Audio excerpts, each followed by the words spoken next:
All right, YouTube, an interesting dynamic has cropped up here. Rand Paul and Thomas Massie have introduced a bill to audit the Federal Reserve, which is something sort of spearheaded by Ron Paul. The Paulites were more like, oh, just get rid of the Fed, just abolish it. Others say audit the Fed. And then there are, of course, the neolibs and neocons that make billions of collective dollars embezzling people's wealth. They, of course, want to leave the Fed intact, if not empower it more. And I've got a cat licking my fingers at the moment, so, and apparently trying to nibble them. Stop that. Come on. But I fall into the camp of really the Fed shouldn't exist at all. In fact, there should be no central bank. There should be no IRS. Property tax shouldn't exist. I realize this puts me more towards the ANCAP fringe on economic issues. But really what you've seen is that government intervention at all levels, the bureaucratic level and the level of bills that simply regulate business, regulate what people do, have been a net negative on our economy for a very long time.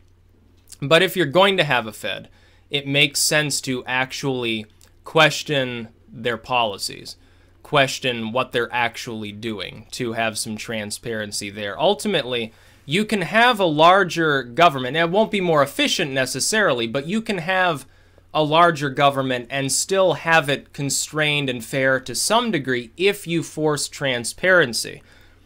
How government bureaus and extra governmental groups actually operate, though, is with a great deal of opacity. That is, they're about as transparent as a block of iron, essentially. What Rand Paul has said is simply audit the Fed.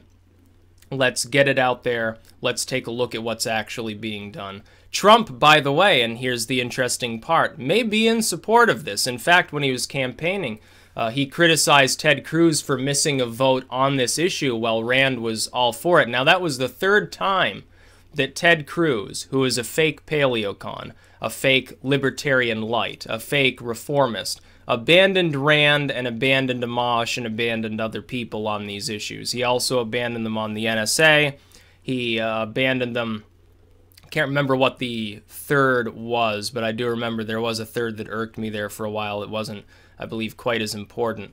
On those issues, though, he originally stood with Rand Paul, largely abandoned him, refused to stand on principle. That's why I had a problem, really, ultimately, with Ted Cruz. It wasn't even so much the fact that he was born in Canada, so much as the fact that he's a greaseball. But now, of course, the Republicans hold the House, the Republicans hold the Senate, and it is now abundantly clear that a hell of a lot of people, whether they particularly like Trump or not, within the Republican Party, you saw this with the Ethics Committee gutting that they wanted to do, and how Trump came out, said, hold off. And these people immediately backed down and fell into disarray. It's obvious that none of them really want to spar with Trump. I think what they fear is, traditionally presidents, they have a press conference with the legacy media in order to criticize people, and they tend not to criticize members of their own party. The problem for the Republicans in standing in Trump's way is that a lot of them stood in his way during the campaign. He won anyway, which means they now have to pledge some sort of fealty to him. And they know he will eviscerate them by taking to social media. He won't hold a press conference, or he might, but he will primarily communicate with the American people, especially in areas of the country which voted for Trump, sometimes heavily, where there are a lot of competitive seats that Republicans hold. They do not want to get publicly used as a whipping boy, essentially, by Trump on his policies. They don't want to have to take the fall for a bill that Trump supports failing because of one or two votes. They don't want to be the ones that get singled out by him for a tweet storm, then they lose their seats probably. Sucks to be them. There's a reason why most of the people outside of the truly big money, like the Bushite Republicans, fell in line with Trump. Those that continued to resist were those that were most deeply in the pockets of corporations and banks. Auditing the Fed is something that the Obamaniacs and Bushites have stood in the way of for long enough. It needs to be done.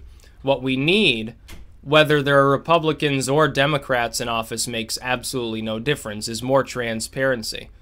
It's like the other day, Salon trots out an article about or actually it was Being Liberal, sorry, trots out an article about the FDA or something, and like fake cheese, and they're like, oh, the FDA is wonderful, but all these idiots, they want to deregulate things, get rid of the FDA, we'd be eating poison, and everyone would just fucking keel over.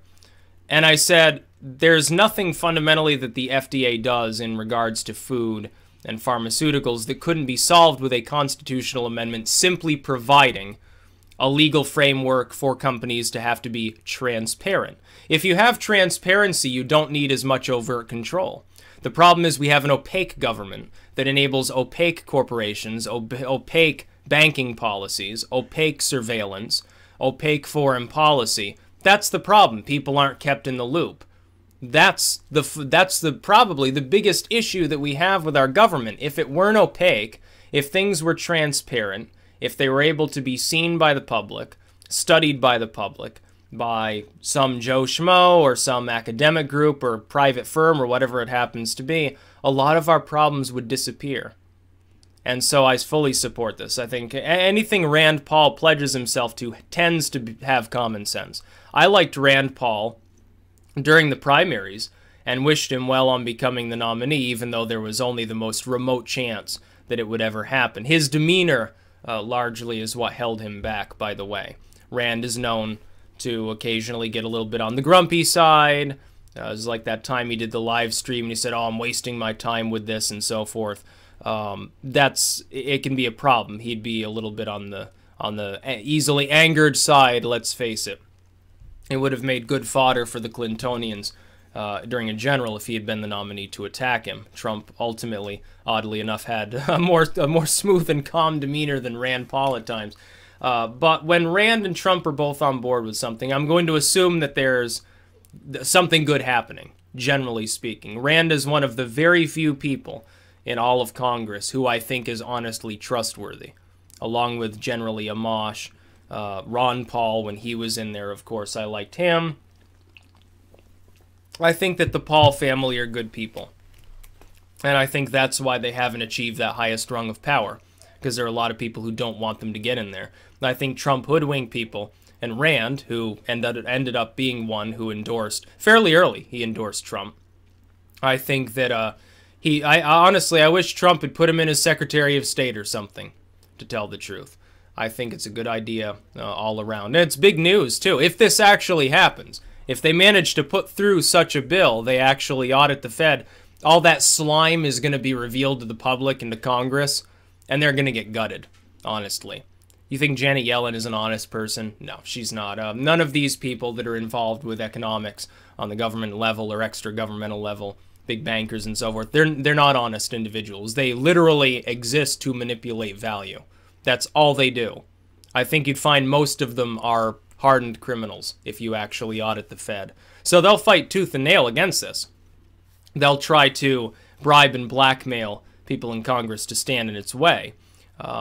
Whether they gain enough support for their slimeball policies to keep persisting is another story entirely. It'd be more difficult if Trump is supporting it. It would be extremely difficult for the Republicans to actually attempt to stonewall it. He might even get some Democrats on his side. We might get a Sanders, somebody like that, on his side, which would make it virtually impossible for them to obstruct it, which would be great. It'd be great for our country, just like congressional term limits. Those aren't likely. Auditing the Fed now looks like it's a possibility. Not necessarily certain or anything like that, but it's a possibility. Congressional term limits, maybe the most remote of possibilities. It's just like ending the Fed. That's impossible, unfortunately. Unless you audit them and you find out all of their crappy practices and then people call for their heads because they realize that all they've done is drain this country dry for years and they don't actually do anything worthy of continuing to exist, and then they end up dissolved. That could help. Yeah, that'd be very helpful to our economy. We don't need any of these groups, honestly. They don't need to exist. It's just an extra level of convolution that siphons more efficiency away in the name of, oh, the little people don't understand how money works and stuff like that. Well, it's not quite as complicated as you make it. The very fact that there are different schools of philosophy within economics shows me that it's not an objective system. All these groups claim, Keynesian, Chicagoan school, Austrian school, Marxist economics, they all squabble over the fundamental basics of how to manage an economy. well, then, unfortunately, you've got a situation where, in many cases, it's going to be itself situational as to which system actually works. Marxist economics will never work, but there are other schools to choose from, I suppose. You know, say somebody like Rand probably leans more towards Austrian economics or something like that. Obama more towards the Keynesian side, let's face it. Don't know where Trump would fit in. Who knows? We haven't exactly seen him actually craft a policy yet because he hasn't been sworn in yet. People are still trying to blame him for everything that goes wrong right now, as though he's already been put into office and Obama wasn't there until January 20th. It's really funny how people don't seem to understand the difference between the election and inauguration. I don't get it. Well, what, you thought that he was immediately president? Well then, why is Obama still in the White House, signing executive orders and granting pardons to crack dealers and so forth? I don't think they've thought that through. That's about all. Peace out.